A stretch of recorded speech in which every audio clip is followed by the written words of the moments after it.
All right, it's Sunday morning, Sunday evening, whatever time zone you're in, so it's time for another Gojuja review. So, last week's episode ended on the big, massive cliffhanger. Well, it wasn't too much of a big, massive cliffhanger, but it was kind of a shock, even though we kind of knew it was coming due to some episode previews here and there. But it ended with the arrival of the Universe Daijujin, which was a Robo-Mecha mashup of the Engine O, Gao King, and Shinken O, and we find out that its operator for this robo is Kyun. So it's Horu's brother, because, the last time we saw Kyun was he was laughing like a madman when the universe was supposedly going to end and get reset. So it looks like he's alive and well, so that's kind of surprising. I thought he was off doing his own thing or working on his own thing, but, he's alive and well, which is an interesting thing. So we don't really see where this fight goes because we get a time skip one day into the future, and this is the big Horu-focused episode where he gets all the character development he could get within this one episode. So the big reveal in this week's episode is that Horu is reunited with Mine, who is the girl that we saw all the way back in episode 1 who told him not to make any wishes. So she's alive and well. And although the first half of this episode is wacky, silly, goofy fun where Horu and Mine is going out on this date and the other Gojujas are sort of meddling involved because, it's his first love, so they're getting involved with it.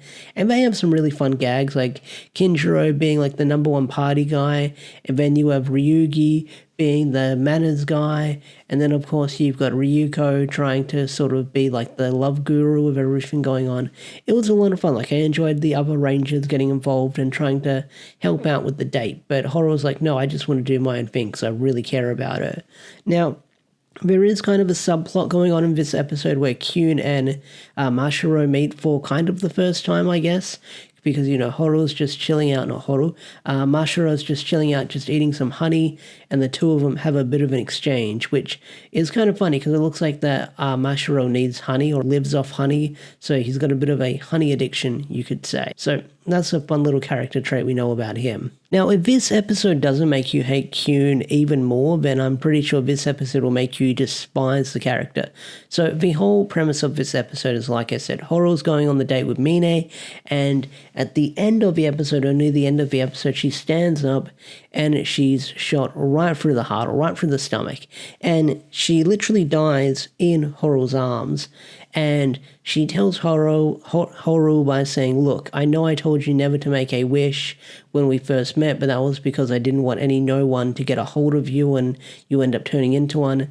But please make a wish for me, I swear, or pinky promise. So Horu does make a pinky promise with Mine that he's going to find a wish to make in the end, or find a goal in the end to make, so Horu can actually have something to strive for, which should be interesting moving forward.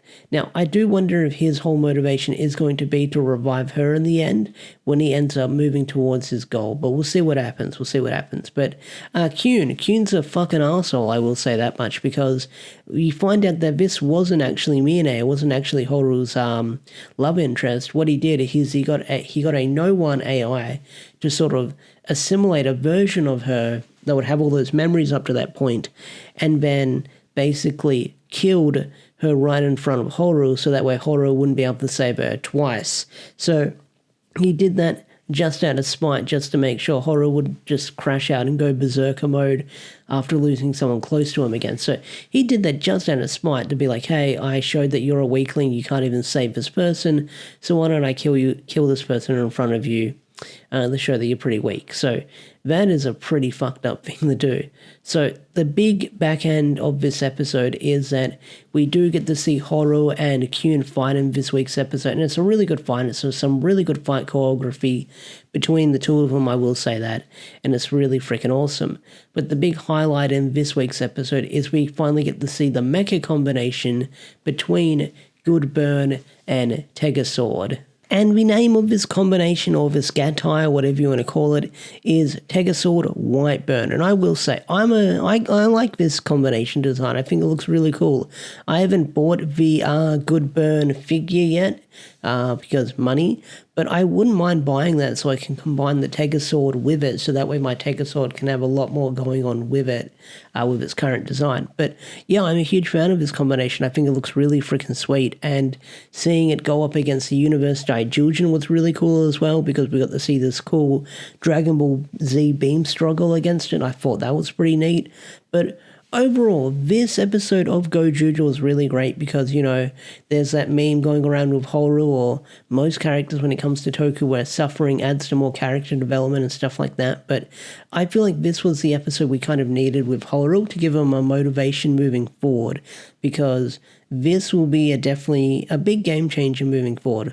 I'm sure there are going to be some grievances where, you know, Tegazord wouldn't give Sumino the ability to morph until she figured out a goal or a wish that she had to do, and Horu was just able to transform right away. But there is a line from Mashiro where Mashiro did say, I understand what Tegazord saw in Horu in the end, so I guess that line has something to do with it. But overall, I can't wait to see where the show is going to go next. It looks like next week's episode, Sumino's sister is going to appear, and I think she's the Shinken Red Universe Warrior. We'll have to find out. But either way, I'm definitely looking forward to Go Juju next week. This show continues to be a lot of fun to tune in from week to week. And once again, we had another banger of an episode. So with that said, I'll catch you guys later. Peace out, take care, and bye.